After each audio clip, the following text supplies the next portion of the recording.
अलि फ्रेन्डली हुँदो रहेछ बरु यता गर्दा फ्रेन्डली छ अलि हुँदो रहेछ आउन गाह्रो भयो बस्नु पर्यो टिकाजी सुरु गरौँ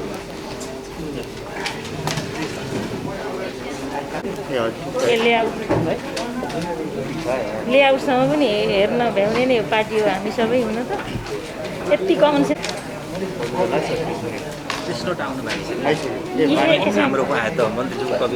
भाषण गर्दै जाउँ न आउँदैछ भाषण गर्दै गर्दा हुन्छ प्रवक्ताले यही हेरेर पढ्नुहुन्छ आइपुग्छ यही हेरेर पढ्नुहुन्छ अनि पढ्दा पढ्दै हुनुहुन्छ होइन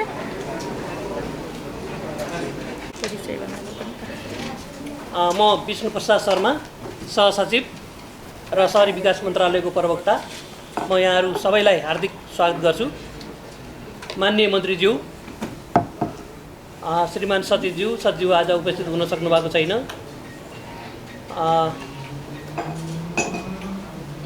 विभागका महानिरीक्षकज्यू उपमहानिरीक्षकज्यूहरू मन्त्रालयसँग सम्बद्ध निकायका पदाधिकारीज्यूहरू कर्मचारी साथीहरू पत्रकार तथा सञ्चारकर्मी मित्रहरू म सबैमा हार्दिक स्वागत एवं अभिनन्दन व्यक्त गर्दछु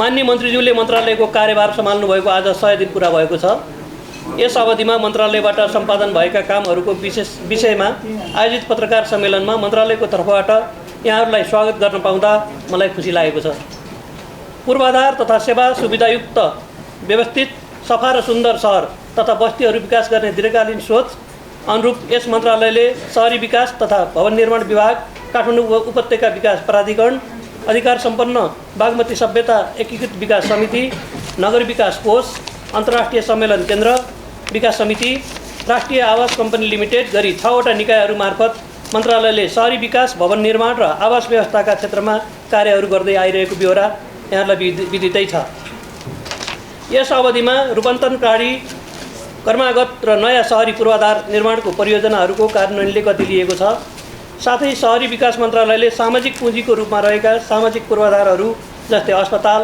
स्वास्थ्य चौकी भवनहरू हरियाली पार्क मनोरञ्जन पार्क सप्ताहगृह जस्ता सामाजिक पूर्वाधार निर्माण कार्य समेत गर्दै आइरहेको छ चालु आर्थिक वर्षमा मन्त्रालयले कुल बजेट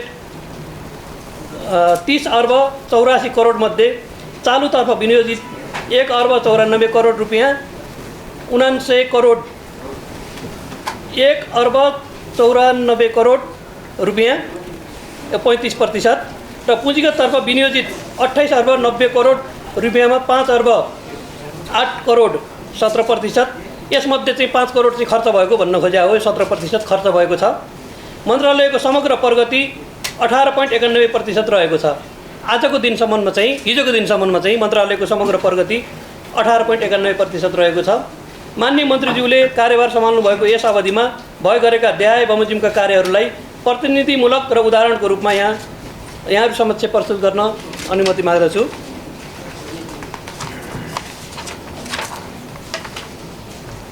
सर्वप्रथम नीतिगत व्यवस्थापन नीतिगत सुधारका कुराहरू छन् 1 मा विद्यमान राष्ट्रिय शहरी नीतिलाई परिमार्जन गरी सङ्घीय ढाँचा अनुकूल बनाउन प्रस्तावित नीतिका उद्देश्यहरूलाई अन्तिम रूप दिई प्रदेश र स्थानीय तह लगायतका सरकारवालासँग अन्तर्क्रिया गर्ने तयारी गरिएको छ युटिलिटी कोरिडोर सम्बन्धी व्यवस्था र शहरी पूर्वाधारमा ऋण तथा अनुदान लगानीका विषयहरूमा दिशाभूत हुने गरी शहरी विकास विधेयकको मसौदालाई अन्तिम रूप दिइएको छ बागमती नदी र यसका सहायक नदीहरूलाई स्वच्छ सफा तथा प्रदूषण मुक्त राख्न नदी क्षेत्र र त्यस वरपरको प्राकृतिक पुरातात्विक सांस्कृतिक तथा धार्मिक सम्पदा र सभ्यता संरक्षण तथा विकासको लागि बागमती सभ्यता संरक्षण तथा विकास सम्बन्धी विधेयकको मसौदालाई अन्तिम रूप दिइएको छ नगर विकास कोषको विद्यमान पुँजी संरचना र संस्थागत व्यवस्थामा समानुकूल संशोधन गरी कोषलाई आवश्यक पुँजी संरचनासहित व्यावसायिक तथा सुदृढ निकायका रूपमा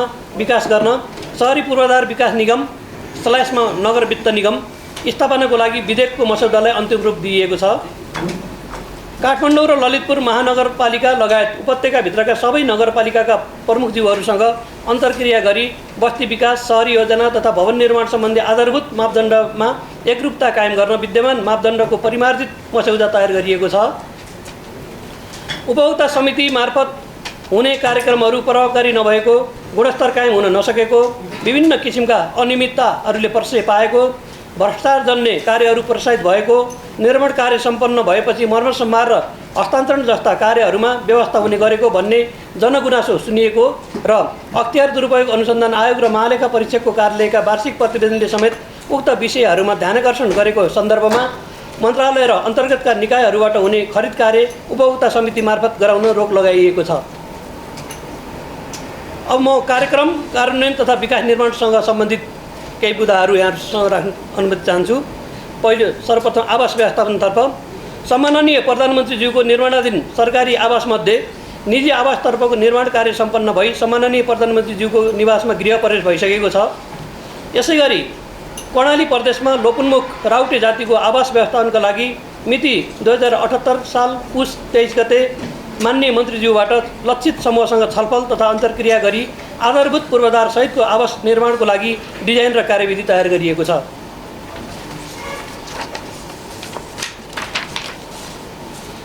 फुसको छानालाई विस्थापन गरी जस्ता पाताको छाना छाउने गरी आर्थिक वर्ष 75-76 देखि सुरु भएको सुरक्षित नागरिक आवास कार्यक्रम अन्तर्गत यो 3 महिनाको अवधिमा 1968 आवास इकाइहरूको निर्माण कार्य सम्पन्न भएको छ। हालसम्म निर्माण हुने आवास इकाइको सङ्ख्या 24,597 पुगेको छ। मुगु जिल्लाको छायानाथ नगरपालिकाको काशीघर नाउला र परेपानी गाउँमा 34 परिवारको लागि आवास निर्माण कार्य सम्पन्न भएको छ। यसै गरी डडेलधुराको परशुराम नगरपालिकाको रातिमाटीमा 35 परिवारको लागि आवास निर्माण कार्य भइरहेको छ। मोरङ, सिराहा, रौतहट, बारा र कपिलवस्तुमा तराई मधेसका दलित समुदाय मुसहर, चमार र डोमका लागि आधारभूत पूर्वाधार सहितको आवास निर्माणको प्रारम्भिक चरणको विवरण सङ्कलनको कार्य भएको छ। अब पुनर्निर्माण र निजी आवास निर्माणतर्फ पुनर्निर्माण सम्बन्धी बाँकी कार्य सम्पन्न गर्न निजी आवास, सार्वजनिक भवन, स्वास्थ्य संस्था र पुरातात्विक सम्पदाको बाँकी कार्य राष्ट्रिय पुनर्निर्माण प्राधिकरणबाट मिति 2078 कार्तिक 27 गते शहरी विकास मन्त्रालयमा हस्तान्तरण भए पश्चात 31 वटा जिल्लामा निजी आवास निर्माणको लागि रु 1 अर्ब 20 करोड भुक्तानी भएको छ। राष्ट्रिय पुनर्निर्माण प्राधिकरणबाट हस्तान्तरण भई आएका बाँकी कार्यहरू सम्पन्न गर्न कार्यालय, सङ्गठन संरचना, जनशक्ति र बजेटको व्यवस्था मिलाइएको छ। अब शहरी विकासतर्फ सघन शहरी विकास कार्यक्रम लगायत विभिन्न आयोजना मार्फत 3 महिनाको अवधिमा 87 किलोमिटर सडक निर्माण र 91 किलोमिटर पक्की नाला निर्माण कार्य भएको छ।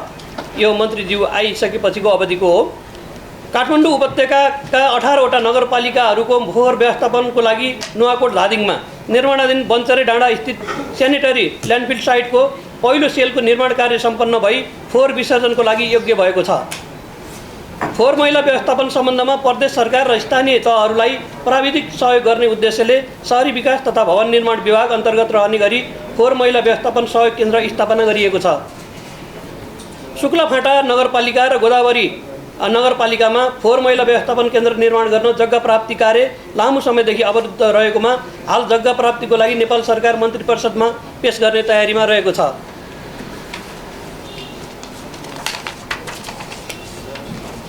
क्षेत्रीय शहरी विकास कार्यक्रम अन्तर्गत नयाँ कार्यक्रमहरूको रूपमा शहरी पूर्वाधार विकास कार्यक्रम सञ्चालन गर्न, नगरपालिकाको क्षमता अभिवृद्धि गर्न र फोहोर मैला व्यवस्थापन कार्यक्रम सञ्चालन गर्नको लागि एसियाली विकास बैंकसँग करिब 700 मिलियन अमेरिकी डलरको ऋण सम्झौताको तयारी भएको छ।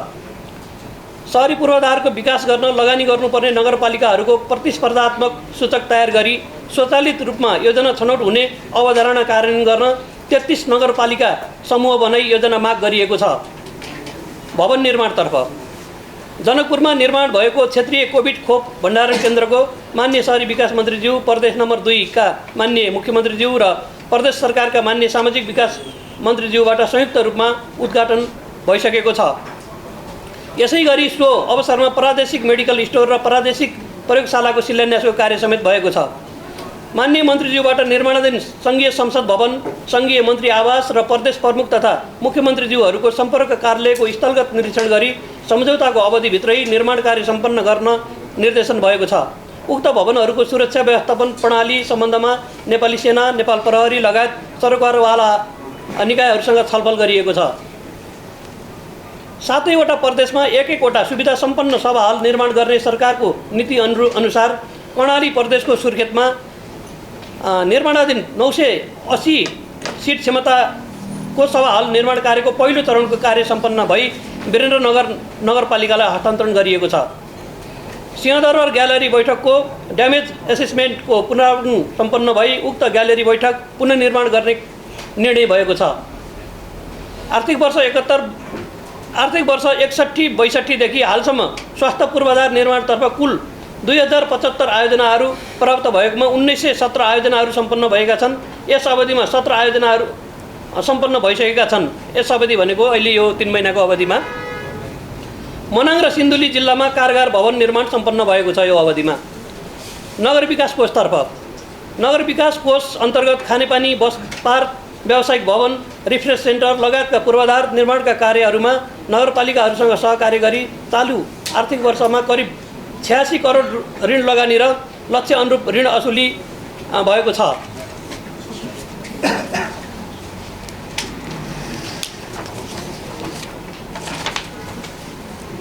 हरित जलवायु कोष ग्रिन क्लाइमेट फन्ड GCF को स्रोत परिचालन गर्ने गरी काठमाडौँ उपत्यकामा विद्युतीय बस EBRT सञ्चालन सम्बन्धी नगर विकास कोषको अवधारणा स्वीकृत गरी अर्थ मन्त्रालयमा पठाइसकिएको छ। यस अन्तर्गत पहिलो चरणमा चक्रपथ र सूर्यविनायकदेखि रत्नपार्कसम्म सञ्चालन गर्ने गरी रुट प्रस्ताव गरिएको छ।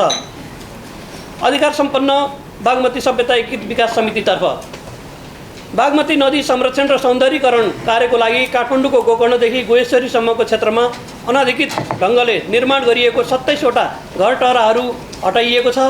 त्यस्ता संरचना हटाउने कार्य त्यस्तो किसिमले गलत भनौँ न नियत राखेर बनाएका चाहिँ संरचनाहरू हटाउने कार्यलाई चाहिँ जारी नै राखिएको छ। एसियाली विकास बैङ्कको सहयोगमा अधिकार सम्पन्न बागमती सभ्यता एकीकृत विकास समिति मार्फत सत्तल र मठ मन्दिर गरी 9वटा ऐतिहासिक सम्पदा पुनर्निर्माण र जीर्णोद्धार गरी सम्बन्धित निकायहरूलाई हस्तान्तरण गरिसकिएको छ। बागमती पीडित सङ्घर्ष समितिको अवरोधको कारण 2075 सालदेखि 2077 मङ्सिरसम्मको अवधिमा पटक पटक अवरुद्ध काठमाडौँको गोकर्णदेखि सिनामङ्गलसम्मको 7 किलोमिटर लामो कोरिडोर सौन्दर्यीकरणको कार्य 18 महिनापछि पुनः सुचारू गरिएको छ।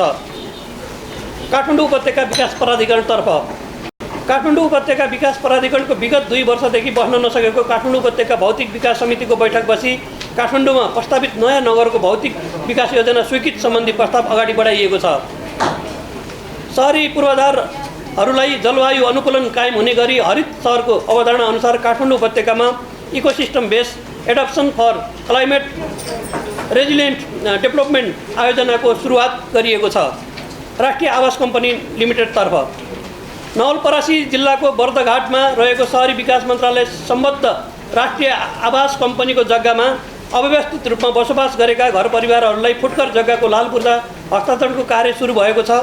यसैगरी कम्पनीको अधिकार क्षेत्रभित्र रहेका फुटकर जग्गामध्ये नापी हुन नसकेको र पहिलो किस्ता बुझाइसकेका बसोबासीहरूले समेत नियमअनुसार जग्गा प्राप्त गर्न नसकेको सम्बन्धमा अध्ययन गरी सिफारिस गर्न गठित समितिले जाँचबुझ प्रतिवेदन बुझाइसकेको छ। उक्त प्रतिवेदन कार्यान्वयनमा सहजीकरणका लागि भूमि व्यवस्था, सहकारी तथा गरिबी निवारण मन्त्रालय र कार्यान्वयनको लागि कम्पनीमा लेखी पठाइसकिएको छ। विभिन्न समयका राजनीतिक तथा सामाजिक विवादका कारण जग्गा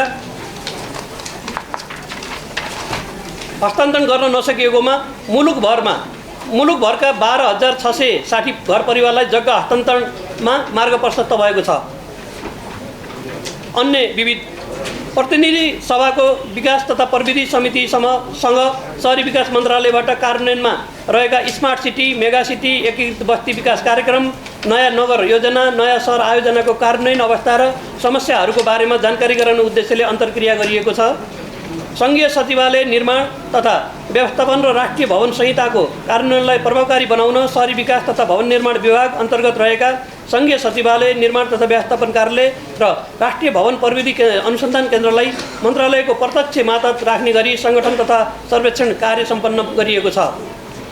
नेपाली मौलिक वास्तुकलाको अभिलेखीकरणको लागि विश्वविद्यालयसँग सहकार्य गर्ने उद्देश्यले सो सम्बन्धी अवधारणा तयार गरिएको छ।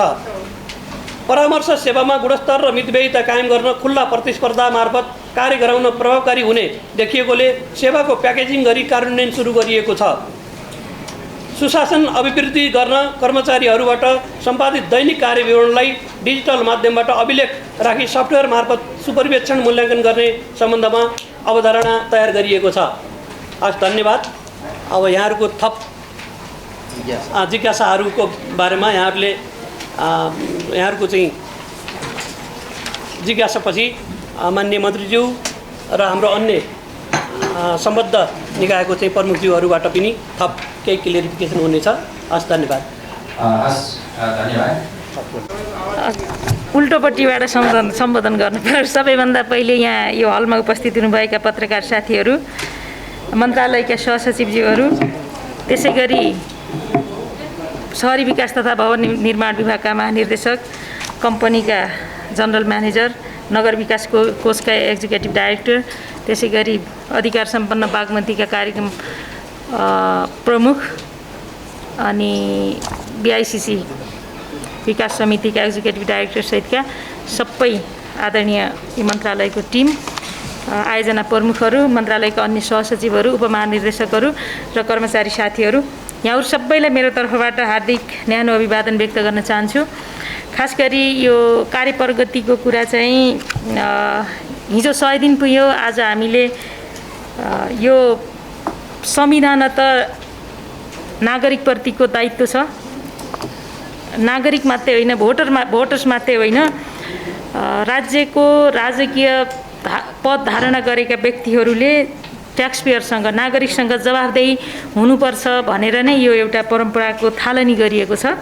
संविधानले पनि के भन्छ भने प्रत्येक मन्त्रीहरू प्रधानमन्त्रीको मार्फत संसदप्रति उत्तरदायी हुँदै जनताप्रति उत्तरदायी हुने भन्ने व्यवस्था हो यो।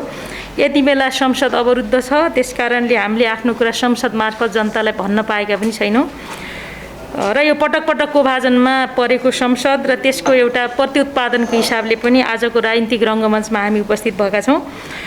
यसै सन्दर्भमा यो 100 दिन सबैका लागि एउटा यो के गरे भन्ने कुरा र प्रश्न नउठाइएको बेला हो र यसपछि मेरा अथवा हाम्रो मन्त्रालयका सार्वजनिक गतिविधि अथवा मेरा त निजी गतिविधि पनि कतिपय गोपनीयता बाहेकको, गोपनीयता भनेको कुरा पनि हुँदैन, यी चाहिँ सार्वजनिक चासोका विषय हुन् र म मतदाताप्रति मात्रै भन्यो भने आफ्नो क्षेत्र, आफ्नो कन्स्टिट्युन्सीप्रति मात्रै पनि मान्छे जवाफदेही हुन्छ। त्यसकारण समग्रमा ट्याक्स पेयरप्रति, नागरिकप्रति, जनताप्रति जवाफदेही हुनुपर्छ भनेर केही गरेका केही प्रयासहरूको कुरा चाहिँ मन्त्रालय मार्फत नै हामीले सार्वजनिक गर्ने कोसिस गरेका हौँ। किनभने मन्त्रालयकै रोस्टरमा छ हामीले गरेका कामहरू, मैले भन्ने कुरा र मैले गरिरहेका कुरा, मैले आजसम्म उठाइरहेका विषयहरू कार्यक्रमिक हिसाबले कार्यान्वयनमा जाँदाखेरि कसरी ट्रान्सलेट भएको छ र यस्तो कस्तो अनुभूत गर्नुभएको छ मन्त्रालयको आज इन्जिन उहाँहरू नै भएको कारणले हामीले यसरी यो मोडालिटीबाट आज तपाईँहरूको समक्ष उपस्थित भएका छौँ। र अघि हाम्रो उद्घोषकजीले भने जस्तै हाम्रो मन्त्रालयको सचिव मणिराम गेलाल कोभिड-19 को पोजिटिभ हुनुहुन्छ, त्यसकारण उहाँ चाहिँ आइसोलेसनमा, सेल्फ आइसोलेसनमा भएको कारणले उहाँलाई हामीले यहाँ राखेनौँ र म उहाँको शीघ्र स्वास्थ्य लाभको कामना पनि गर्छु सचिवज्यूको र अरू मन्त्रालयको र मन्त्रालय अन्तर्गतका सबै इन्टिटीको पदाधिकारीहरू, प्रमुखहरू यहाँ हुनुहुन्छ। हामी सबैको उपस्थितिमा आफ्नो जिम्मेवारी र दायित्वको बारेमा केही कुराहरू यो प्रेस नोट मार्फत चाहिँ सार्वजनिक गरिहालियो। खास गरी जनअपेक्षाको कुरा गर्दाखेरि सहर अथवा शहरी विकासको कुरा गर्दा हाम्रा 3-4वटा कुरा, 8-10वटा कुराहरूले मान्छेलाई घर गर्दो रहेछ। खास गरी शहरी क्षेत्र, शहरी विकास भन्दा सहरमा बस्ने मान्छे जहाँसुकै जन्मिउन् ती मान्छेको कुरा हो। त्यसो गर्दा त्यहाँनिर के कुरा आउँछ भन्दा सबैभन्दा पहिले शहरी सुरक्षाको कुरा, शहरी आवासको कुरा, खानेपानीको कुरा, बाटोको कुरा, गरिबीको कुरा, बेरोजगारीको कुरा, सामाजिक अपराधको, सामाजिक सुरक्षाको, वातावरणको, नदी र नदी जस्तै विभिन्न सम्पदाहरूको कुरा पनि सहरभित्र नै जोडिएर आउँछ। र यो कुराको कारणले होला यो 100 दिनको बिचमा मैले सबैभन्दा धेरै बेहोरेको कुरा के छ भने शहरी विकास मन्त्रालय भए बापत यी सबै मैले यहाँ 8-10वटा कम्पोनेन्ट जुन लेखेको छु यसमा चाहिँ मबाट मान्छेले सुधारको अपेक्षा गर्नुभयो। तिमी मन्त्री भएपछि हामी यो क्षेत्रमा सुधारको अपेक्षा गर्छौँ भनेर भन्नुभएको छ। यसमा हामी के प्रयास गर्छौँ भन्ने कुरा गर्छु। र अर्को कुरा शहरी विकाससँग सम्बन्धित अर्को के छ भने झेलिरहेको समस्या भनेको के रहेछ भने खास गरी समन्वय। नेपालको सन्दर्भमा र हाम्रो सन्दर्भमा पनि समन्वय भन्ने चिज चाहिँ एकदमै अभाव भएको विषय, तर गर्दा सजिलो काम हो।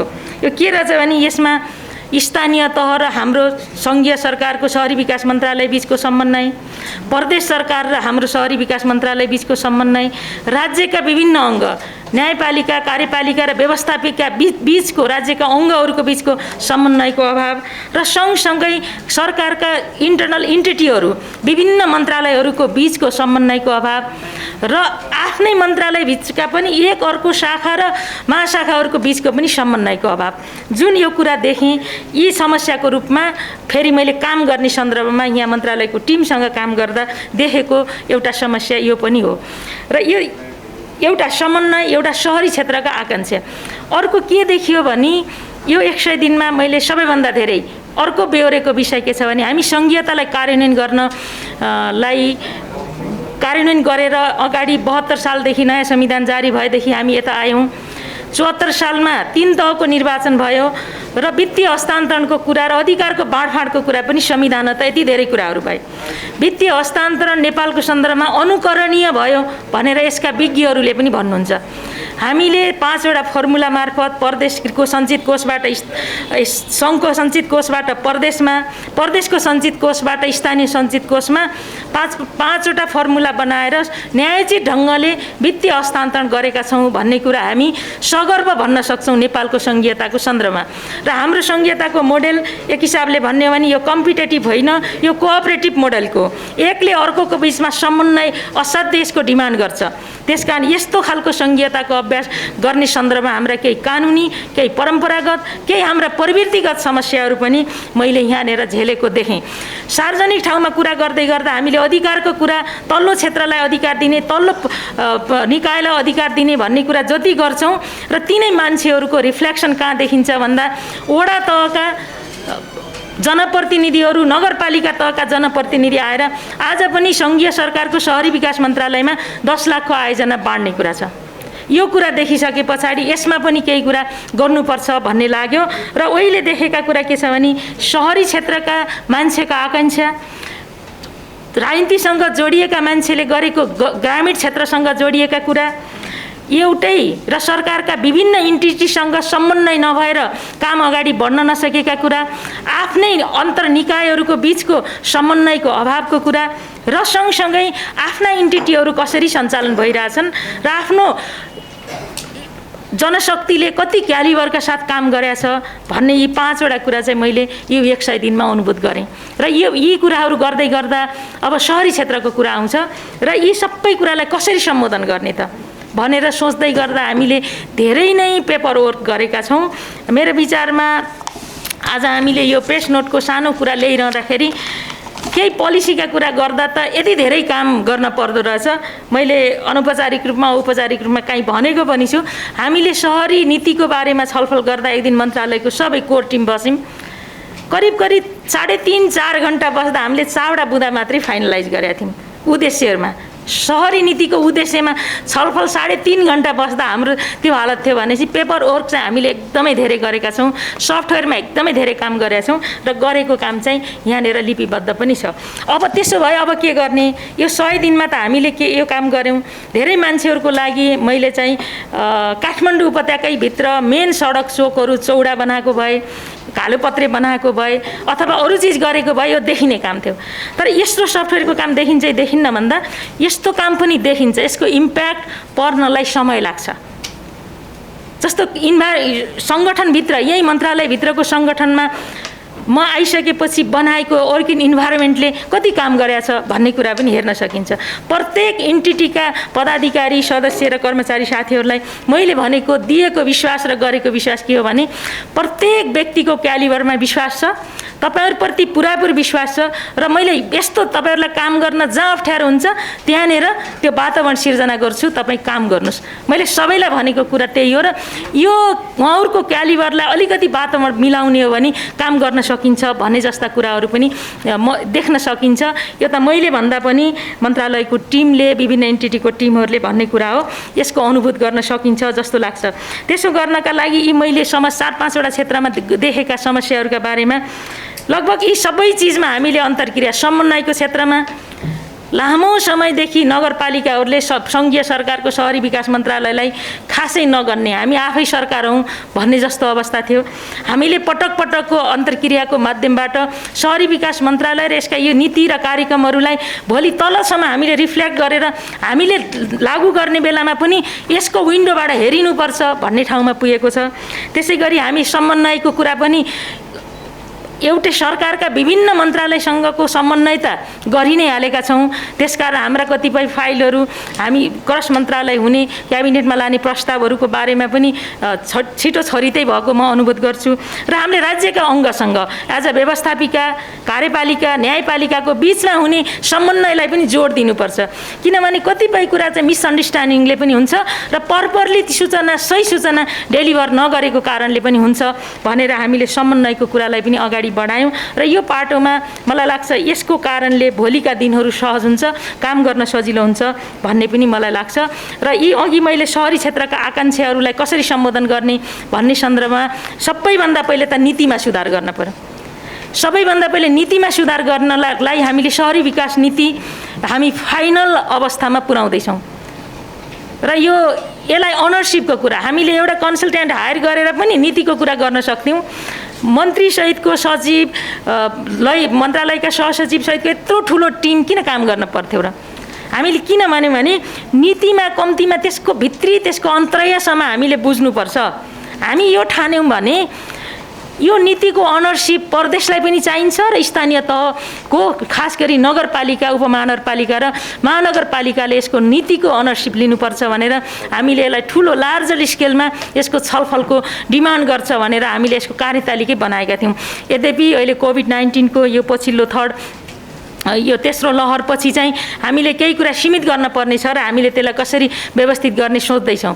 अनि शहरी नीतिलाई हामी फाइनल गरिसकेपछि अब शहरी विकास ऐन जुन ड्राफ्ट भएको छ, ड्राफ्ट पनि एक हिसाबले फाइनलै छ र त्यसमा केही कम्पोनेन्टहरू, युटिलिटी करिडोर लगायतका केही कम्पोनेन्टहरूलाई हामीले इन्कर्पोरेट गर्छौँ र भोलिको शहरी नीतिमा भोलिको सहर 5 वर्षपछिको, 10 वर्षपछिको र 30 वर्षपछिको सहर कस्तो हुन्छ भन्ने हामीले जुन ड्रिम गरेका छौँ त्यो ड्रिमलाई चाहिँ यो कानुनमा रिफ्लेक्ट गर्नुपर्ने भाव भएर त्यसमा त्यसले पनि छलफलको डिमान्ड गर्ने भयो। त्यसैले शहरी विकास ऐनलाई पनि हामीले नगरपालिकासम्म र सबै नगर प्रमुख, उपप्रमुखहरूसँग, त्यसको टेक्निकल टिमसँग छलफल गर्नुपर्छ भन्ने मनसायले यसले पनि हामी 7वटै प्रदेशमा छलफलको हामीले यो कार्यतालिकै बनाएका छौँ र त्यो सँगसँगै छलफल गऱ्यौँ भने यो पनि यसै सेसनमा हामीले संसदमा पेश गर्ने गरी तयारी गरेका छौँ। जस्तो नगर विकास यो मान्छेका आकाङ्क्षा सम्बोधन गर्ने सन्दर्भमा अर्को नगर विकास ऐन छ, नगर विकास फन्ड कोष छ। यो कोष पनि एउटा सानो कोष छ, धेरै मान्छेले त्यति थाहा पाउँदैनन्।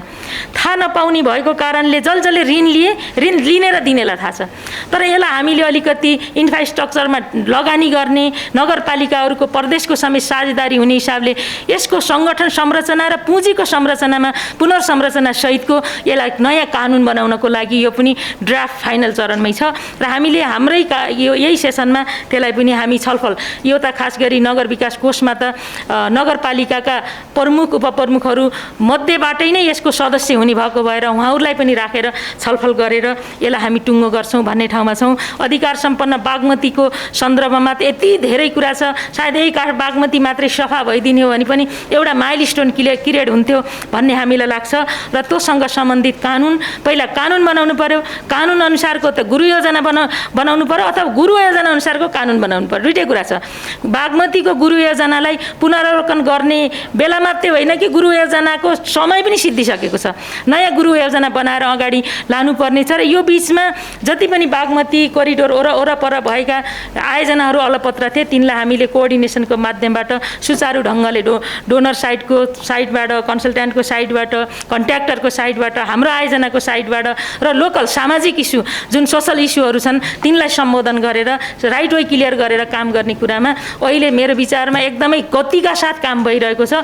त्यो आयोजना प्रमुख पनि नयाँ जानुभएको छ, त्यसकारणले त्यहाँ हामीले अलिकति अनुभूत गर्ने गरी काम पनि हेर्न सक्छौँ र बागमतीको सम्बन्धी ऐन पनि हामीले ड्राफ्ट करिब त्यो फाइनलै भएको छ, क्याबिनेटमा लान रेडी भएको अवस्था हो।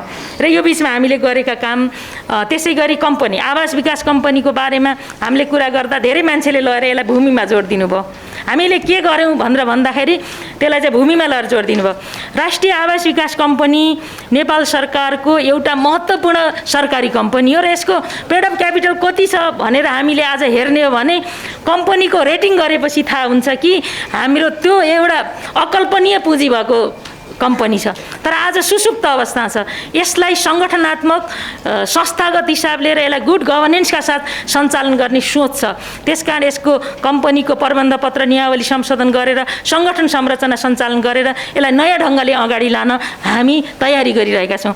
र त्योभन्दा अगाडि कम्पनीलाई हामीले पब्लिक कम्पनीमा लैजाउँ या सरकारी कम्पनीकै रूपमा रहोस्, कम्पनी प्रबन्ध पत्र विद्यमान प्रबन्ध पत्रले त 48% सेयर पब्लिकमा जारी गर्ने पनि भनेको छ। तर हामी यो विषय त्यति हतारो गरिहालेका छैनौँ, किनभने 2013 सालदेखि पुनर्वाससँग सम्बन्धित पुनर्वास कार्यक्रमसँग सम्बन्धित राज्यको केही दायित्व छ नागरिकप्रति र त्यो दायित्व पुरा गर्ने काम 12,660 परिवार छन् जो अव्यवस्थित रूपमा बसोबास गर्नुभएको छ। तर उहाँहरूलाई व्यवस्थित बसोबास गराउने दायित्व यो कम्पनीको छ र यो कम्पनी शहरी विकास मन्त्रालय अन्तर्गत छ।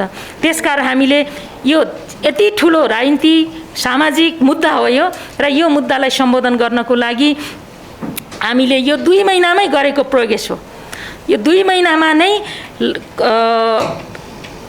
तोकेका लक्षित परिवारले कानुनले तोक्नको लागि पनि यहाँ धेरैवटा मापदण्ड छन्। तोकेको लक्षित समुदाय 12,660 परिवारलाई हाम्रो दायित्वबाट उहाँहरूलाई अलग गरिसके पछाडि हामीले कम्पनीको अवस्थाको बारेमा उसको पुँजीलाई हामीले एकीकृत पुँजी बनाउँछौँ र त्यो पुँजीको अनुसारको कम्पनी रेटिङ गरेर हामी यसको स्टाटसलाई हामी बाहिर लान्छौँ कि यो असाध्यै राम्रो ठुलो र सरकारले जति खरिद कानुन आदि इत्यादिको कारणले जति पनि समयमा कुनै पनि काम गर्न सकेको छैन भनेको छ नि, यो कम्पनी मार्फत पनि हामीले जग्गा प्राप्ति र सरकारले जग्गा यसको प्रयोग गर्ने कुरा चाहिँ यति सरलीकृत हुने अवस्था छ। यो काम चाहिँ हामीले गर्दैछौँ र अहिले 12,660 परिवारले लाल पूर्जा पाउने प्रक्रिया स्वरूप चाहिँ करिब आजको दिनसम्म 100 जना जतिले प्राप्त गरिसक्नु भएको छ। हामीले यो पुसको 9 गतेबाट सुरु गरिसकेका छौँ।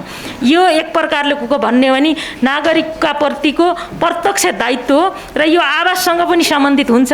तर हामीले कम्पनी इन्टिटीको हिसाबले चाहिँ यसरी कुरा गर्दै गर्दा उपत्यका विकास प्राधिकरण छ, यसको भौतिक विकास समितिले केही कुराहरू गर्न पर्ने थियो, विभिन्न समयले भएको थिएन। काठमाडौँका 4वटा सेटेलाइट टाउनको कुरा, पूर्वी नयाँ नगरको कुरा, यी कुरा हामीले भौतिक समितिले निर्णय गरेर भौतिक विकास समितिबाट निर्णय गरेर क्याबिनेटमा प्रस्ताव लिएर यसै वर्ष हामीले अगाडि बढाउने सोचका साथ एक चरणको छलफल भइसकेको छ। बाहिरी रिङ रोड चक्रपथको बारेमा चाहिँ केही यसका अप्ठ्याराहरू छन् र त्योसँग हामी अहिले परामर्शको चरणमा छौँ र आगामी भौतिक विकास समितिबाट आउटर रिङ रोडको बारेमा पनि के गर्ने भन्ने कुराको हामीले टुङ्गो गर्नेछौँ। यसो गऱ्यौँ भने नीतिगत हिसाबले हामीले अहिले चालु रहेका केही कुराहरू गर्छौँ र अब अहिले यति जनआकाङ्क्षा भनेको चिज त सङ्घीयतासँग कम्प्याटेबल हुनु पर्यो भन्ने बेलामा तल सरकार भन्ने आउने बेला 5 लाख योजना सङ्घमा आउने चिजको पनि अन्त्य गर्नुपर्छ भन्ने छ हामीलाई। कुनै पनि हिजोको हाई प्रोफाइलको लिडरले आज पनि हाई प्रोफाइल हो, उहाँले आज पनि 10 लाखको योजनाका लागि सङ्घीय सरकारको मन्त्रालयमा फाइल लिएर आउने अवस्था नहोस्। त्यसकारण कसले के काम गर्ने भन्ने कुराको पनि टुङ्गो गर्न चाहन्छौँ। त्यसकारण शहरी विकास मन्त्रालयले एउटा अर्बन प्लानिङको काम गर्छ, यसको कार्यक्षेत्र। अर्को यसले हाउजिङको कुरा गर्छ, हाउजिङको कुरा गर्दा सरकारी बिल्डिङको कुरा हो, हाउजिङको कुरा भयो, निजी आवासको कुरा, नागरिकको मौलिक हक कार्यान्वयन गर्ने दायित्वसँग सम्बन्धित कुरा भयो। अर्को बिल्डिङ भनेको के हो भने सरकारी बिल्डिङहरू हो र हाई राइज प्राइभेट बिल्डिङहरू, संयुक्त आवासहरूको प्लानिङ पर्मिटको कुरा हो। यो कुरा भएको कारणले गर्दा आवासमा हामीले नागरिकसँग सरकारको दायित्व छ र हामीले संविधानमा नागरिकलाई आवासको हकको ग्यारेन्टी गरेका छौँ, त्यसको कानुन पनि बनेको छ र त्यस्तो आवासबाट विमुख भएका जति पनि जाति समूह या व्यक्तिहरूलाई आवासभित्र ल्याउने दायित्व हाम्रो। त्यसकारणले यसको बारेमा हामीले काम गर्दै गर्दा सरकारका केही पूर्व घोषित कार्यक्रमहरू छन्, जस्तो जनता आवास, सुरक्षित नागरिक आवास, राउटेगलाई आवासको हकदेखि वादीहरूको आवासको कुरा आदि इत्यादि कुरा, जस्तो मुसर, डोम, चमार लगायतका जातिहरूलाई 5 वटा जिल्लामा उहाँहरूलाई आवासभित्र उहाँहरूलाई सुरक्षित आवासको ग्यारेन्टी गर्नेदेखि यस्ता कार्यक्रमहरू छन्। त्यसै गरी आवाससँग सम्बन्धित नै हो र यो भूकम्पको पुनर्निर्माणको कुरा, त्यसको दायित्व पनि हाम्रो मन्त्रालयमा आएको छ र हामीले यो करिब 1,80,000 मान्छेहरूलाई पुनर्निर्माणको दायित्व बोकेर यता आएका छौँ र त्यो दायित्व पुरा गर्ने सन्दर्भमा यो बिचमा धेरै छोटो करिब 1 महिनामा हामीले 1,20,00,000,000 भुक्तानी गरिसकेका छौँ। अब अर्थ मन्त्रालयको सिस्टमको क्लिक गरेर पैसा पाएकैको हिसाब गर्ने हो भने त मङ्सिर 27 गते मात्रै हामीले त्यो सुविधा पाएको थियो हाम्रो मन्त्रालयले, विभागले। हामी पुसभरिमा यति धेरै लाभग्राहीसँग हामीले पुगेर एउटा ठुलो राम्रो सक्सेस स्टोरी यसमा पनि हामी देख्न सक्छौँ। यो दैनन्दिनको काम हो र अब रह्यो केही नयाँ सङ्कल्प, केही नयाँ कार्यक्रममा चाहिँ हामीले यो नयाँ नीति सँगसँगै अब जमिन भएको ठाउँमा ल्यान्ड पुलिङको कुरा, जमिन नभएको र सहरहरू क्रोनिक भएको, सुधार्न नसकिने अवस्थामा भएको र एक प्रकारले अव्यवस्थित भयो भन्ने जुन जनगुनासो छ त्यसलाई सम्बोधन गर्नको लागि हामीले दुईटा काम गर्छौँ। एउटा हाउस बिल्डिङको कुरा गर्छौँ, हाउस बिल्डिङको लागि नीतिमा केही कुरा राख्छौँ, त्यसपछि यसलाई कानुनमा केही कुरा राख्छौँ र यसको कार्यक्रम बनाउँछौँ। र अर्को कुरा काठमाडौँ अव्यवस्थित भयो र काठमाडौँ एकदम कङ्क्रिटको जङ्गल भयो भन्ने जनगुनासोलाई भोलि यसको इम्प्याक्ट पर्छ। तर आज हामीले काम केही गऱ्यौँ भने केही काठमाडौँमा खुला क्षेत्रहरूको परिकल्पना गरेका छौँ, चाहे पार्क भनौँ, चाहे इभ्याकुएसन सेन्टर भनौँ या अरू कुनै कुरा भनौँ, जेसुकै नाम राखे पनि काठमाडौँका महत्त्वपूर्ण घना बस्ती भएका ठाउँहरूमा ओपन स्पेसको कुराका लागि प्रक्रियाहरू अगाडि बढेको छ। तर प्रक्रिया अगाडि बढ्दैमा कार्यान्वयनमा नगइसकेको भएर यसलाई हामीले यो 100 दिनमा के गर्यौँ भने छलफलमा भएको विषय मात्रैको रूपमा यहाँ राखेका छौँ। र यति कुरा गरिसकेपछि केही प्राइभेट सेक्टरका कन्सर्निङहरू छन्, भवन संहिता, भवन मापदण्डका कुराहरू, त्यसलाई सम्बोधन गर्ने, नगरपालिका र शहरी विकास मन्त्रालय अन्तर्गत बनेका केही कानुनहरूको कम्प्याटेबल नभएका कुराहरू छन्, ती विषयहरूलाई दुवै पक्षको अनुकूल अथवा सुरक्षा र यो सेफ्टी र सेक्युरिटीसँग कम्प्रोमाइज नगरिकन ती विषयहरूमा चाहिँ सरलीकृत गर्ने प्रयासहरू गरेका छौँ। र यी काम गरिसकेपछि अब रह्यो भोलिको यी नै विषयहरू, हामीले केही विषय भोलिका लागि, केही विषय आज गर्दै गरेका, केही विषय चालु रहेका विषयहरूलाई पनि हामीले टुङ्गोमा गर्छौँ भन्ने कुरा हो। र यसो सँगसँगै अब जस्तो सभा हलको कुरा छ, हामीले संसद भवन चाहिँ सुरु गरिसकेपछि आगामी निर्वाचनपछि नयाँ सांसदहरू नयाँ संसद भवनको एसेम्ब्लीमा उहाँहरू प्रवेश गर्न पाउने अवस्थाका लागि अबको संसद अहिलेको BICCले आफ्नो बिजनेस क्रिएट गर्ने, गोदावरीमा करिब अझै धेरै काम गर्न बाँकी छ, सनराइज बनेको छ, त्यसले आफ्नो बिजनेस प्लान सिर्जना गर्ने र गोदावरी सनराइजले बिजनेस मात्रै क्रिएट नगर्ने होइन कि त्यसले गोदावरी क्षेत्रमा सहरीकरण गर्ने, इकोनोमिक एक्टिभिटिज बढाउने, त्यहाँ प्राइभेट सेक्टरहरूले होटल बनाउँछन्, रिसोर्ट बनाउँछन्, के गर्छन्, त्यहाँ पार्किङ सहितका धेरै चिजहरू गर्न बाँकी छ। त्यसको इन्भाइरोमेन्टको लागि केही प्लानिङको कुरा हामीले गरिदिनुपर्छ। र बागमती नदीको बहाव सफा गर्न नागमती ड्याममा यही समरमा हामीले पानी कलेक्सन गर्दैछौँ र अर्को नागमती धाप ड्याम र तल्लो धाप ड्यामको निर्माण कार्य सुरु गर्नको लागि प्रारम्भिक कामहरू सुरु भएको छ, यसको पेपर वर्क मात्रै बाँकी छ। यसो गऱ्यौँ भने भोलिको दिनमा बागमतीलाई ढलमुक्त बनाउने, बागमतीलाई ढलमुक्त मात्रै होइन बागमती वरपरका अतिक्रमणहरूलाई रोक्ने, अतिक्रमण मुक्त बनाउने, अनियन्त्रित ढङ्गले असीमित मात्रामा बनिएको र असीमित मात्रामा सार्वजनिक जमिनको दोहन गरिएको ठाउँमा त्यसलाई हामीले एकदमै निर्ममतापूर्वक त्यसको साइट क्लियरेन्स गर्ने काम अगाडि बढाएका छौँ। सम्झौताहीन ढङ्गले यो काम अगाडि बढाउँछौँ र बागमती किनारका अव्यवस्थित बसोबासीहरूलाई हामीले सोसल हाउसको माध्यमबाट व्यवस्थित गर्छौँ। शहरी विकास मन्त्रालयले इचुङ्गुमा बनाएको सोसल हाउसलाई हामीले जुन प्रयोजनको लागि बनाएको त्यही प्रयोजनमा उहाँहरूलाई त्यहाँ सिफ्ट गर्न, स्थानान्तरण गर्नको लागि हामीले केही प्रक्रियाका कामहरू अगाडि सुरु गरेका छौँ। त्यसो गर्छौँ र बाँकीहरूका लागि पनि सोसल हाउसको माध्यमबाट सम्बोधन गरेर बागमती किनारा खुला स्पेस, अतिक्रमण रहित र बागमती नदीलाई ढलमुक्त बनाउने यो अभियान चाहिँ हामीले एकदमै एग्रेसिभ ढङ्गले लागू गरेका छौँ, किनभने त्यसका लागि ट्रिटमेन्ट प्लानहरू र नयाँ ट्रिटमेन्ट प्लानको सन्दर्भमा पनि केही नयाँ टेक्नोलोजी इन्डोर्समेन्ट गरेर सानो एरियामा पनि ट्रिटमेन्ट प्लान ढल्को गर्न सकिन्छ भन्ने कुरालाई अध्ययनको विषय छ, त्यो कुरा गर्छौँ। र अर्को कुरा, हामी सबैले सहरको कुरा गर्दा सबै मान्छेले भोगेको कुरा के हो भने सहरी प्रदूषण र सहरी फोहोर हो। सहरी प्रदूषण र सहरी फोहोर मैलाको कुरा कसरी व्यवस्थापन गर्ने भन्ने सन्दर्भमा मसँग जति पनि अन्तर्क्रिया गर्न आउने साथीभाइले कुरा गर्दै गर्दा काठमाडौँ उपत्यकाभित्रका 18वटा नगरपालिकाको हकमा चाहिँ यो नुवाकोट र धादिङको सिमानामा रहेको बन्चरे डाँडा ल्यान्डफिल साइटको कुरा छ। र बन्चरे डाँडा ल्यान्डफिल साइट त निर्माणाधीन थियो, पहिलो चरणको पहिलो सेल निर्माण भएको छ र फोहोर खसाउने हालतमै छ।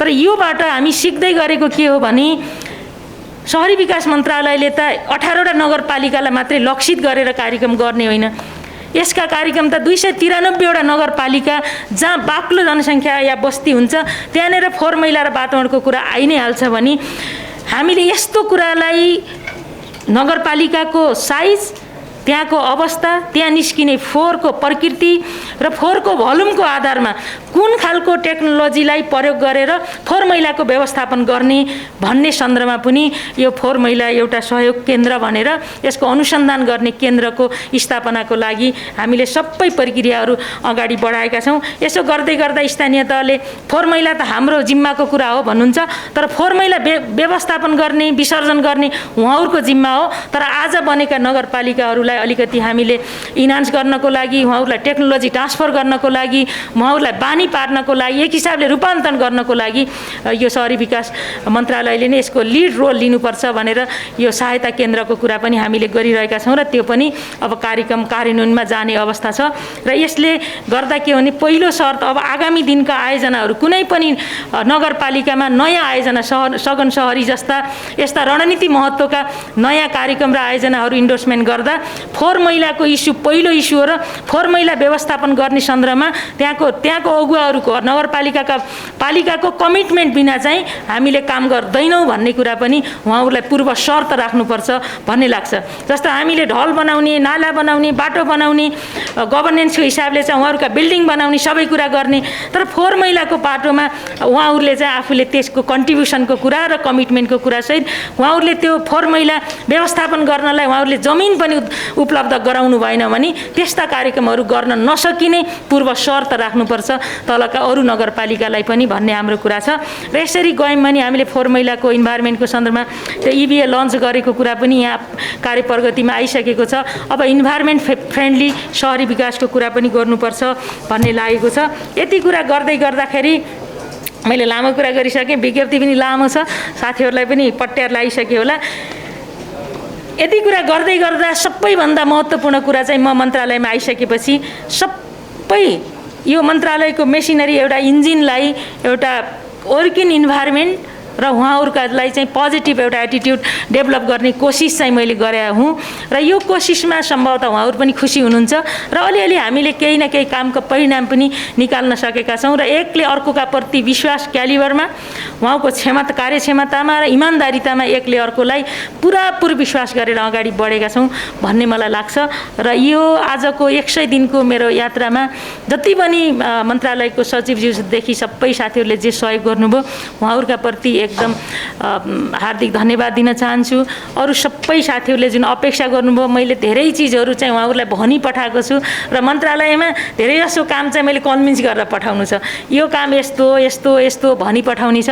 त्यो कामका लागि मैले आफूले आफ्नो फिजिकल प्रेजेन्समा पनि कति कुरा गरेको छु र धेरै जनअपेक्षाहरू कस्तो हुन्छन्, अमूर्त खालको हुन्छ, तर मूर्त बनाएर त्यसलाई कार्यक्रममा लगेर परिणाममा ट्रान्सलेट गर्ने काम चाहिँ फेरि पनि लिडरसिपको भाव भएर त्यो अपेक्षाप्रति म जहिले पनि रिगार्ड गर्छु र त्यो कुरालाई सूत्र बनाएर अगाडि बढ्छु भन्ने कुराको कमिटमेन्ट छ। मैले यति कुरा गर्दै मेरो भनाइ चाहिँ सकाउँछु। केही साथीहरूका कुराहरू भए, मन्त्रालयको विभिन्न कार्यालयको यहाँ अन्तर्गतका कार्यालयका प्रमुखहरू हुनुहुन्छ, उहाँहरूसँग पनि तपाईँहरूका केही कुराहरू भए चाहिँ फ्लोर चाहिँ ओपनै मैले नै गरेँ। Thank you.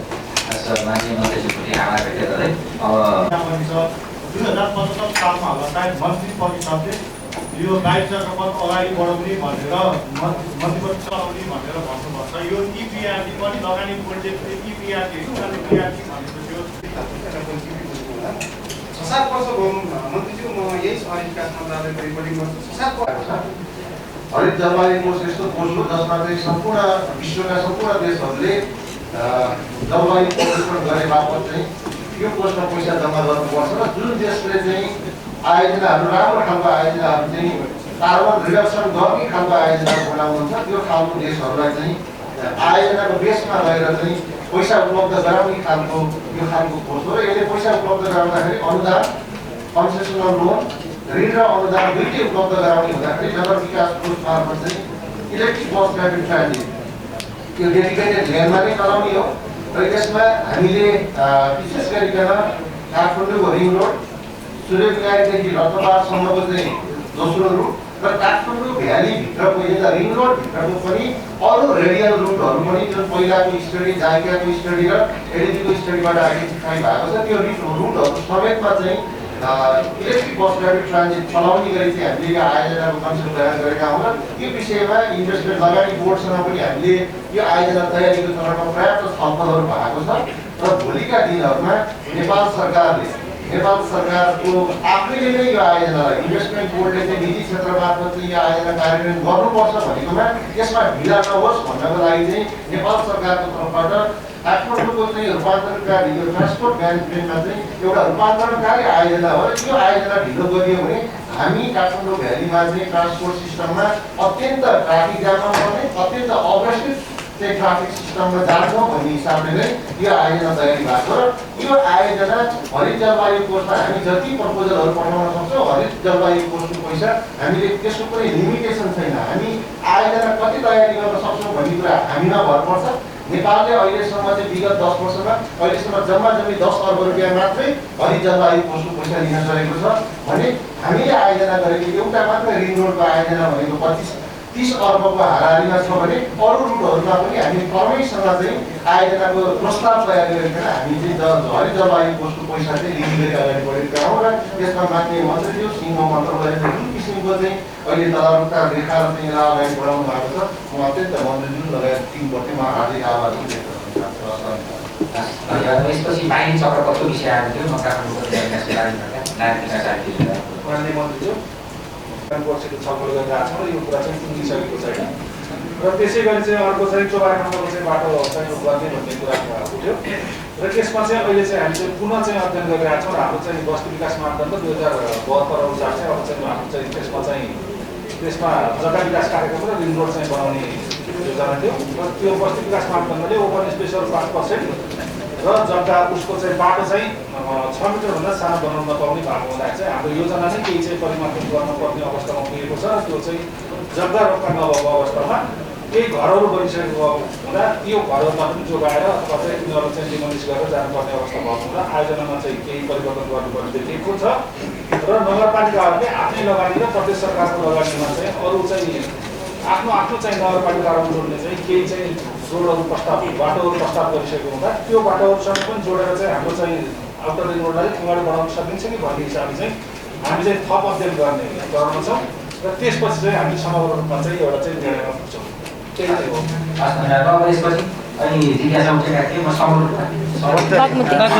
वास्तवमा आज माननीय मन्त्रीज्यूको 100 दिन कार्यकाल पुरा भएको अवसरमा संक्षिप्त रूपमा यहाँ जानकारी भएको छ। धेरै डिटेलमा आउन त धेरै नै चिजहरू बाँकी छ, त्यसको लागि चाहिँ डिटेलमा सम्बन्धित निकायबाट पनि यहाँले त्यो विवरण प्राप्त गर्नुहुनेछ।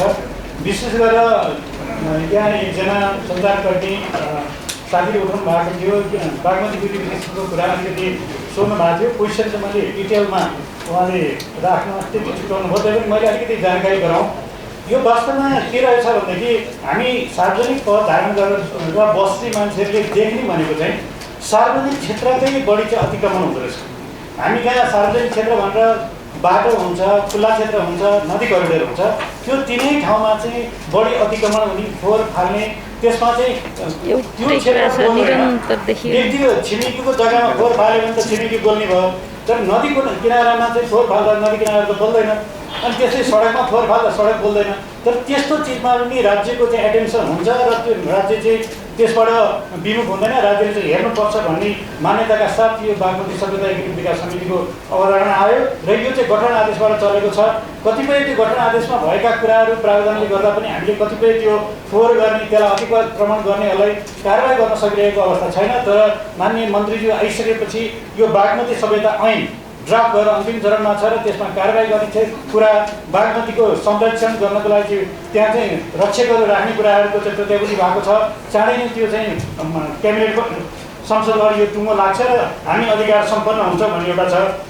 अर्को चाहिँ यो धाप ड्यामको निर्माण कार्य करिब करिब 98% कम्प्लिट भएको छ केही प्राविधिक कामहरू बाँकी छ आउने बर्सातमा पानी जम्मा हुनेछ र 40 लिटर प्रति सेकेन्ड बागमतीमा यो पानी चाहिँ हरेक सेकेन्डमा 40 लिटरको हिसाबले हामी पठाउनेछौँ जसले गर्दा बागमतीको प्रवाहलाई चाहिँ अगाडि बढ्नेछ त्यसैले अर्को चाहिँ के छ भनेदेखि हामीले सेन्ट्रल सिस्टमबाट सबै ड्रेनबाट तानेर एकैचोटि तल्लो तटीय क्षेत्रमा त्यो ढल प्रशोधन गरेर खोलामा पानी फाल्ने भन्ने जुन सोचाइरहेका थियौँ त्यो चाहिँ सर्वथा कम्प्लिट हुन सकेन र हामीले त्यसमा केही लगानी गरिसकेका छौँ तथापि हामीले चाहिँ विभिन्न क्षेत्रमा डिवास भन्छ decentralise waste water treatment system गरेर हामी सम्बन्धित ठाउँमा नै त्यो फोहोर प्रशोधनलाई व्यवस्थापन गरेर सानो स्केलमा अनि तत्कालै हामी खोलामा पानी चाहिँ फाल्ने चाहिँ योजनामा छौँ र त्यसको लागि चाहिँ विशेष गरेर हामीलाई यो विष्णुमती र धुरी खोला कोरिडोरमा जग्गा प्राप्तिको अलिकति समस्या छ त्यसमा हामीले कार्ययोजना अगाडि बढाइसकेको यहाँलाई मैले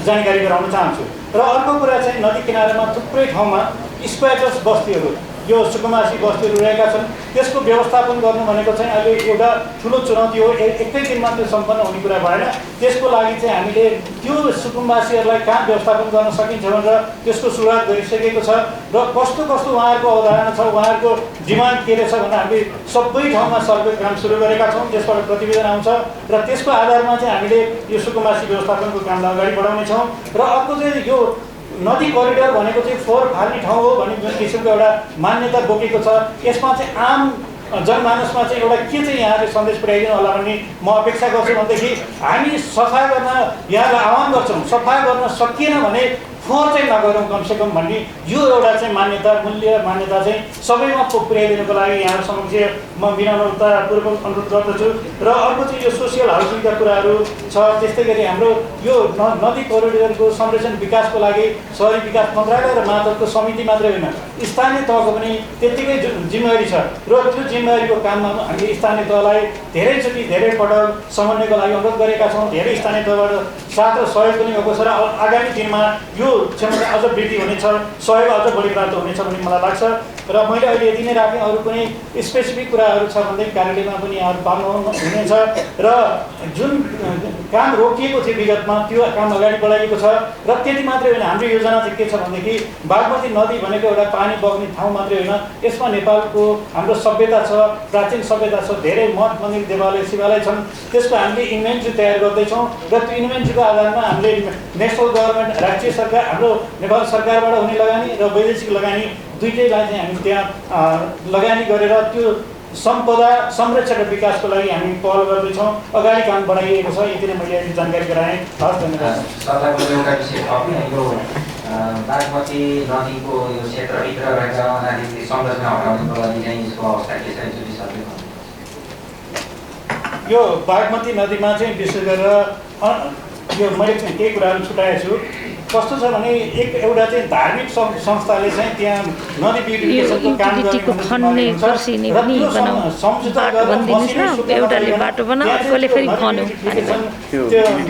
त्यो कानुन ल्याएपछि र त्यो संरचना हामी क्रमशः भत्काउँदै छोडा भत्किसकेर त्यसको अपस्ट्रिम साइडमा तल्लो तटीय क्षेत्रमा पनि सीमाङ्कनको काम सुरु गरेका छौँ त्यसै गरी अर्को चाहिँ यो निरन्तरता त भयो भन्ने कुरालाई दिन पर्यो। किन पुराना गाडीहरू चाहिँ धेरै ठुलो सङ्ख्यामा चाहिँ त्यो नदीको छेउमा छ। त्यसलाई हामीले यातायात व्यवस्था विभागसँग समन्वय गरेर त्यसलाई चाहिँ हामी जिल्लामा जानुपर्छ कि अथवा के गर्नुपर्छ त्यो नदीबाट हटाउने हिसाबमा चाहिँ काम सुरु गरिसकेका छौँ। त्यो फाइल चाहिँ हामी तत्कालै मन्त्रालयमा पेश गर्छौँ र मन्त्रालयबाट भएको निर्णय अनुसार त्यसलाई हामी बागमती सफाइको अभियानलाई अगाडि बढाउँछौँ। सबै एउटै भइरहेछ तर ल्यान्डफिल साइड हामीले सुरु गरेको 2 वर्ष अगाडि कसरी 10 वर्षदेखि एउटै भयो त्योबाट पनि मलाई अलिकति भनिहाल्नु मन लागेको। अब अहिले ल्यान्डफिल साइडको सबभन्दा पहिला बन्चरी डाँडाको अलिकति सम्बोधन गरौँ। बन्चरी डाँडा आफैमा दुईवटा कामहरू त्यहाँ गर्नु पर्ने थियो। 2टा सेलहरू बनाउनु पर्ने थियो र एउटा ड्याम बनाउनु पर्ने थियो। त्यो 2टा सेलहरूमध्ये एउटा सेल सम्पन्न भएर नगरपालिकालाई भोलि नैदेखि फोहोर फाल्न सक्ने गरी हस्तान्तरण गरिसकेको छ। त्यो भोलि नै वास्तवमा अब यो काम हामीले 2 वर्ष अगाडि सुरु गऱ्यौँ। 10 वर्षदेखि कसरी निरन्तर भयो मैले बुझ्न सकिनँ। वास्तवमा त्यो चाहिँ भर्खरै नै भएको काम हो। अर्को अब त्यो होइन मतलब त्यो चाहिँ कस्तो भने 2009 देखि 2019सम्मको 10 वर्षको अवधिमा कसैले बनाउन सकेर पार्किङ इस्यु भएर बसेको इस्यु हो नि बन्चरी डाँडा। त्यसको रिस्पोन्सिबिलिटी लिएको हो शहरी विकास मन्त्रालयले। त्यो अरू कसैले लिन सकेको हो बनाएको भए पनि हुन्थ्यो। बनाउनलाई सबैलाई अपर्च्युनिटीहरू पनि त्यो कसैले सकेन। अब हामीले गर्दाखेरि 6 महिना ढिलो भयो भन्ने पनि ठुलो इस्यु बन्दैन जस्तो लाग्छ मलाई। त्यो कामै त्यस्तो कम्प्लिकेटेड छ, त्यो सोसल इस्युजहरू छन्। ती कामहरू भएकोलाई अब एकदमै के पनि भएन भन्ने देख्नु हुँदैन कि जस्तो लाग्छ मलाई। यो मेरो विनम्र निवेदन हो। यहाँ अलिअलि फरक तरिकाले हेरौँ। त्यो अलिक फरक नै छ, फरकै काम भएको छ। एउटा त्यसलाई मैले अलिकति सम्बोधन गर्नुपर्ने हो। अर्को 2-4 वर्ष 5-7 वर्षदेखि एउटै काम भन्ने कुरोहरूमा अब यो सोलिड वेस्ट व्यवस्थापनको फोहोर मैला व्यवस्थापन सहयोग केन्द्र भन्ने गर्नु भएकै 5 दिन अगाडि हो। कसरी 10 वर्षदेखि एउटै देख्नुभयो मैले बुझ्न सकेँ। त्यस्तो होइन। केही पोलिसी डिपार्चरहरू केही कार्यगत सुधारहरू चाहिँ यही 100 दिनमा पनि भएका छन्। त्यसलाई पो ट्र्याक गरौँ भन्ने बसेको छलफल हो। त्यसमा अलिकति कन्सन्ट्रेट हुनु राम्रो हुन्छ कि जस्तै सहयोग केन्द्र बन्नु भनेको केही थिङ्क ट्याङ्क बेस्ड कामहरू गर्नु भन्नलाई अगाडि बढाएको कुरा हो नि। यहाँ 18वटा नगरपालिकाको मात्रै फोहोर हो।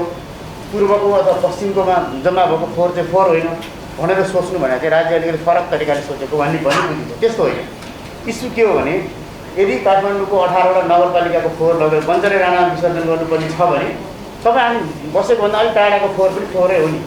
त्यस्तो हो भने त्यो फोहोरको लागि के प्रविधि चाहिन्छ, कसरी त्यसलाई सम्पादन गर्न सकिन्छ भनेर सोचेर थिङ्क ट्याङ्क बनाउनु भने त यो 100 दिनमै भएको उपलब्धि हो। 100 दिनमै त्यो एउटा पोलिसी डिपार्चर भयो भनेर बुझ्नु राम्रो हुन्छ कि जस्तो लाग्छ मलाई। त्यसमा यसरी नै बुझौँ, त्योभन्दा फरक नबुझौँ। वास्तव गरेकै त्यही हो, त्यसरी त्यहाँ मात्रै बुझौँ। अर्को हेर्नु अब यो अनि यो करिब सघन सहरी विकास आयोजना भनेर तराईको 20वटा नगरपालिकामा सडक घर बनाएको विषय 2-3 वर्षदेखि अगाडिदेखि मात्रै सुरु भएको छ। त्यसमा 400 किलोमिटर जति सडक बन्यो है। अनि करिब 5-6वटा बस पार्कहरू बने।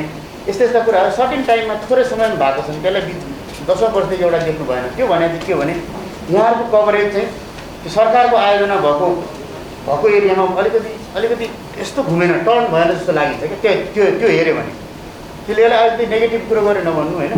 तर हेर्नुहोस् त 72, 73, 74देखि भएको सघन सहरी आयोजनाबाट तराईका 20वटा नगरपालिकामा भएको ट्रान्सफर्मेसनलाई लेस ट्र्याक गर्नुहोस् तपाईँ पनि। 10 वर्ष अगाडि 3-4 वर्ष अगाडि के थियो, अहिले के थियो।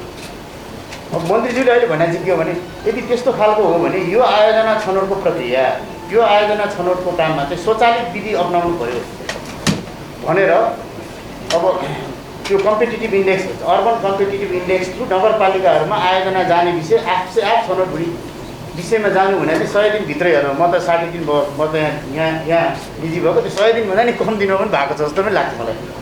त्यसले यी पार्टहरूलाई अलिकति पोजिटिभली हेऱ्यो भने पोजिटिभली पनि देखिन्छ। त्यसले अब यो अरू सोसल इस्युजहरू भएको कुरालाई अनि तपाईँको यहाँ अलिकति 2-3वटा कुराहरू आयो। अब हाउसिङको कुरो चाहिँ हराउटे आवास 5 दिन अगाडि मात्रै सुरु भएको। मङ्सिरको 23 गते छलफल भएर सुरु भएको। कसरी 4-5 वर्षदेखि अगाडिबाट देखियो मैले पनि बुझेँ। त्यस्तो होइन। भर्खरै सुरु भएको कुनै इस्युजहरू छन् भने त्यसलाई गर्नुपर्छ। तराईको 5वटा जिल्लामा भएको 3टा जातिको लागि स्पेसल आवास बनाउने भन्ने कार्यक्रम चाहिन्छ। त्यो कार्यक्रम यो वर्षै सुरु भएको हो। यो वर्ष इम्प्लिमेन्ट गर्न हामी प्रयास गर्दैछौँ भनेपछि त्यसलाई पनि अलिकति पोजिटिभली सोच्नु जस्तो लाग्छ मलाई। यो आवासको इस्यु अहिले हामी यहाँ कङ्क्रिटको घरभित्र छौँ। हामी भरे गएर आफ्नो एकदम वासस्थानमा गएर बसौँला अनि हामीलाई त्यो इस्यु थाहा नभएको हुनसक्छ। तर जसको आवास छैन त्यस कहाँ गएर हेर्नुहोस् यो आवास कति इम्पोर्टेन्ट छ, त्यति इम्पोर्टेन्ट। त्यस्तै गरी भिभिआइपीलाई लगेर राख्ने पनि इम्पोर्टेन्ट नै छ चाहिँ उहाँलाई आफ्नो एकदम सुरक्षित आवासमा लगेर राख्नुपर्ने हाम्रो कुरा हो, त्यो पनि गर्नुपर्ने छ। सङ्घीय संसद थिएन, 2 वर्ष अगाडिदेखि बन्यो, अहिले स्पिड अप भयो है। मन्त्री अब प्रधानमन्त्रीको निवास गएर नयाँ बनाउन लागेको थियो, अहिले नै गृह प्रवेश गराइयो। यो त सबै थोरै समयभित्र भएको प्रगतिहरू हो, यसलाई थोरै समयमै भएको भनेर ट्र्याक गरौँ जस्तो लाग्छ मलाई। र पब्लिक बिल्डिङको इस्यु छ, 3000 सवाल 1 वर्ष अगाडिदेखि बनाएर 1 वर्षमा सिद्धियो भनेपछि त्यो पनि धेरै वर्ष अगाडिदेखिको इस्यु हो जस्तो लाग्दैन। त्यसैले केही कामहरू स्पिड भएको छन्, पोजिटिभली यसले विकासको डिरेक्सन लिइरहेछ भन्नेमा चाहिँ यहाँ सबैले सपोर्ट गर्नुपर्छ जस्तो लाग्छ मलाई। त्यो बारेमा अलिकति सजिलै सुझाउ अनि मात्रै हुन्छ होइन। अब यो पिपलको एस्पिरेसन चाहिँ थ्रु पोलिसी थ्रु एक्ट त्यसलाई सम्बोधन गर्न खोज्नु भनेको आजको पनि हो, मतलब त्यो नै आजको जरुरी हो। किनभने संहितामा समन्वयको जरुरी छ, संहितामा एकअर्काको कार्यप्रणालीहरू मिल्न जरुरी छ भनेर कार्यपालिकाले व्यवस्थापिका समूह र स्थानीय तहहरूसँग गरेको छलफलको विषयलाई अब यो साधारण छलफल गर्नुभएछ भनेर सोच्नुभन्दा पनि यसले केही पोलिसी डिपार्चर गर्ने रहेछ भनेर सोच्नु राम्रो हुन्छ होला जस्तो लाग्छ मलाई। त्यसैले यो 100 दिनको विषय अथवा यो थिङ्क ट्याङ्कको मोडल, आयोजना सञ्चालनको मोडल, उपभोक्ताको विषयहरू र स्वास्थ्य संवेदनशील पूर्वाधारहरू बनाएको इभ्याकुएसन सेन्टर, खोप केन्द्रहरू र प्रयोगशालाहरू बनाएको विषय पनि यसलाई सानो भनेर लिनु हुँदैन। यो क्षेत्रीय खोप भण्डारण केन्द्र बन्नु र नबन्नुको बिचमा खोपको पहुँचमा के असर पर्यो भन्ने पार्टबाट हेरिनुपर्छ। जनकपुरमा खोप भण्डारण क्षेत्र बन्यो, काठमाडौँपछि सबभन्दा ठुलो क्षेत्र बन्यो, त्यसको चाहिँ उद्घाटन गरियो। ठिकै छ, उद्घाटन गर्नुभएछ, यो मन्त्रीको काम हो भनेर हेर्नुभयो होला तपाईँहरूले। त्यस्तो होइन, त्यहाँ खोप भण्डारण केन्द्र भएपछि त्यसले खोपमा पुर्याउने पहुँच कसरी वृद्धि भयो, ताकि यो स्वास्थ्यमा कति धेरै प्रगति गरेछौँ, अब त्यसलाई कसरी सहयोग गरेछौँ भन्ने खालको अलिकति पोजिटिभ डिरेक्सन हेरिदिनु पर्ला जस्तो लाग्छ। हामी पनि अलिकति चेन्ज भइसकेका छौँ, हामी पनि अलिकति पोजिटिभ पिपल रेस्पोन्सिभ भइसकेका छौँ। यहाँहरू पनि अलिकति काम रेस्पोन्सिभ भइदिनु भयो भने मात्रै यो देखिन्छ, नत्र देखिन्न। फेरि नदेखिया जस्तो लाग्छ, नदेखेको जस्तो लाग्छ कि भनेर हेऱ्यो भने नदेखेकै जस्तो देखिन्छ होइन। अब climate change fund first time नेपालमा आएर बिआरडीको कुरो गर्दैछौँ हामी होइन। यो ठिकै छ, गर्नु नै पर्ने काम हो भनेर होइन। त्यसलाई कति स्ट्रेस दिएर गरेको छ र कति सफल हुने तरिकाले गरिरहेको छ भन्ने पार्टमा हामी कति मोटिभेटेड छौँ। गभर्मेन्टका संयन्त्र कर्मचारीहरू कतिको मोटिभेटेड छन्, त्यत्तिकै मोटिभेटेडमा यहाँहरू पोजिटिभ भइदिनु भएन भने हामीले साँच्चै गरे पनि हामीलाई नै डिमोटिलाइज भोलि डिमोटिभेट हुन्छ। फेरि जति गरे पनि यो लेख्दै जति गरे त्यस्तो नगरौँ, अलिकति मिलेर जाउँ, अलिकति राम्रैसँग जाउँ, अनि त्यसपछि मात्रै यो अगाडि बढ्छ जस्तो लाग्छ मलाई। अब यो इन्सपिरेसनल भाषण गर्नु खोजेको होइन मैले, तर यहाँ मलाई सोच्दै स्टाइल लागेको के प्रधानमन्त्रीलाई गृह प्रवेश पनि गरायौँ, राउटेको लागि घर डिजाइन पनि गऱ्यौँ भने त सबभन्दा तल्लोदेखि सबभन्दा माथिल्लो तहसम्म हाउसिङमा कभर गऱ्यौँ भने हो नि। त्यो पार्टलाई पोजिटिभ लियो भने पोजिटिभ हुन्छ, नेगेटिभ लियो भने नेगेटिभ हुन्छ। अब बन्जरी डाँडा मैले नै सबभन्दा पहिला सुरु गरेको आयोजना हो त्यो। 10 वर्षमा कसरी नलिएको आयोजना हेर्नुहोस्, कुनै पनि मन्त्रालयले स्थानीय विकास मन्त्रालय बनायो भने हुन्थ्यो।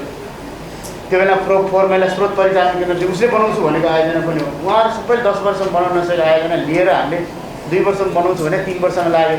हेर्नुहोस् न, 2 वर्षमा अरूले 10 वर्षमा नबनाएको प्रोजेक्ट पनि यिनीहरूले 2 वर्षमा भन्दा पनि 3 वर्षमा चाहिँ सिद्ध्यायो भनेर लेखिदिने हो भने हामीलाई कति मोटिभेट हुन्थ्यो होला जस्तो। त्यसलाई अलिकति पोजिटिभ डिरेक्सनमा जाउँ जस्तो लाग्छ मलाई। अब डेलिभरी चाहिँ विदाउट इन्टरफेरेन्स बढी हुन्छ भन्ने पार्टमा पनि अलिकति केही कामहरू भएको छन्। त्यो पार्टहरू त यहाँले अलिकति बुझ्नु नै भएको होला। नगरपालिकाहरूमा बाइलजको इस्यु, पूर्वाधार लगानी कुन नगरपालिकाले पाउने भनेको एक्सेस थ्रु भन्न आएको थ्रु होइन कि स्वचालित उसको इन्डिकेटर थ्रु जाने भन्ने कुरो चाहिँ पोलिसी डिपार्चर नै हो। यस्तो पोलिसी डिपार्चरहरूलाई चाहिँ अलिकति हेरिदिनुपर्छ जस्तो लाग्छ मलाई। र यो नै हो, अब यो अलिअलि इन्टरनेसनल कमिटमेन्टमा पनि हामीले केही प्रगतिहरू गरेका छौँ। अब इभ्याकुएसन सेन्टरको कुरो गर्नु अथवा डेन्स पपुलेसनको बिचमा पनि स्वास्थ्यको विषय नै कुरा हो वास्तवमा। भोलि केही गरी विपद आइपऱ्यो भने कहाँ गएर बस्ने भन्ने पार्ट अहिलेदेखि थपेर भन्ने विषयहरूमा चाहिँ अलिकति अगाडि बढ्नुपर्छ जस्तो लाग्छ मलाई लाग्छ। मैले भन्नुपर्ने विषय यति नै हो। धन्यवाद। मैले स्पेसिफिक जवाफ दिने केही पनि चिजहरू भन्नुभएको छैन। जति पनि बोल्नुभयो त्यो सल्लाह सुझावको हिसाबले र कतिपय कुरा कन्टेन्टमा बोल्दा हिसाबले त्यसलाई अनि विकास नायब आयुक्तदेखि लिएर सबै बागमतीको आयोजना प्रमुख अनि त्यसपछि टिडिएफको चाहिँ एक्जिक्युटिभ डिरेक्टर उहाँहरूले सबैले दिइसक्नु भएको छ। यो हाम्रो लागि त महत्त्वपूर्ण समय किन हो भने जनतालाई जवाफदेही हुने 100 दिनको एउटा मौका थियो हाम्रो लागि। त्यो मौकालाई तपाईँहरूको माध्यमबाट जनसमक्ष पुर्याउने जे प्रयास गर्नुभयो यसको लागि धेरै धेरै धन्यवाद दिन चाहन्छु सचिवालय सहितको सबै साथीहरूलाई। एउटा प्रश्न के भन्दै हुनुहुन्थ्यो, तपाईँको सचिवालयले पूर्णता पाएन नि भन्ने कुरा गर्नुहुन्थ्यो। सचिवालय चाहिँ आवश्यकताले बनाउने हो र पूर्णता भने चिज पनि कहिले तोकिएका मान्छेले कहिलेकाहीँ वर्कलोडले नपुग्ने हुनसक्छ, आदि इत्यादि भएर थप्नु पनि हुन्छ होला। तर मैले के हो भने मन्त्रालय, मेरो निजी सचिवालय र मेरो स्वकीय सचिवालयलाई मैले अलग गरेको छु, सेग्रिगेट गरेको छु। त्यसकारणले मेरो निजी सचिवालयको मान्छेहरूलाई ओभरल्यापिङ गर्न स्वकीय सचिवालयको मान्छेहरू मन्त्रालय आउनुहुन्न। उहाँहरूलाई त्यसरी कामको बाँडफाँड मन्त्रालयमा गरिएको छैन। त्यही कारणले मान्छेहरूले उहाँहरूले निजी क्षेत्रको मेरो राजनीतिक क्षेत्रको काम चाहिँ उहाँहरूले गर्नुहुन्छ, निजी सचिवालयको काम उहाँहरूले गरे यता कर्मचारी साथीहरूले गर्ने भएर त्यहाँ ओभरल्यापिङ छैन अनि भिडभाड छैन। त्यही कारणले तपाईँले बनाउनु भएन कि भन्ने जस्तो कुरा आएको। मैले त्यसलाई सेग्रिगेट अलग गर्न खोजे हो। त्यही कारणले तपाईँहरूलाई यस्तो लागेको होला। अर्को साथीहरूले यहाँ के उठाउँदै हुन्थ्यो, फोहोर मैलाको बन्चरेप डाँडाको अनुभवले हामीले जुन एउटा फोहोर मैला व्यवस्थापन सहयोग समिति र त्यसमा अनुसन्धानमा आधारित गराउने भनेको कुरा के हो भने हामीले पनि फोहोरलाई स्रोतमै सेग्रिगेट गरेर त्यसलाई रिसाइक्लिङ अथवा त्यसलाई चाहिँ के गर्ने, यसका स्रोतहरूलाई स्रोतमै फोहोरको स्रोतलाई नै फोहोरहरूलाई स्रोतमै सेग्रिगेट गर्ने, फरक गर्ने, अलग अलग गर्ने भन्ने प्रयोजनका लागि नै हामीले यो काम गरेका हौँ। अब यो धेरै चिजहरू पछि नै भनौँला। आज यति धेरै कुराहरू बताइसकियो। सबै साथीहरूलाई धेरै धेरै धन्यवाद दिन्छु र आजको यो प्रेस मिट यहीँ सकिएको जानकारी पनि गराउँछु। धन्यवाद।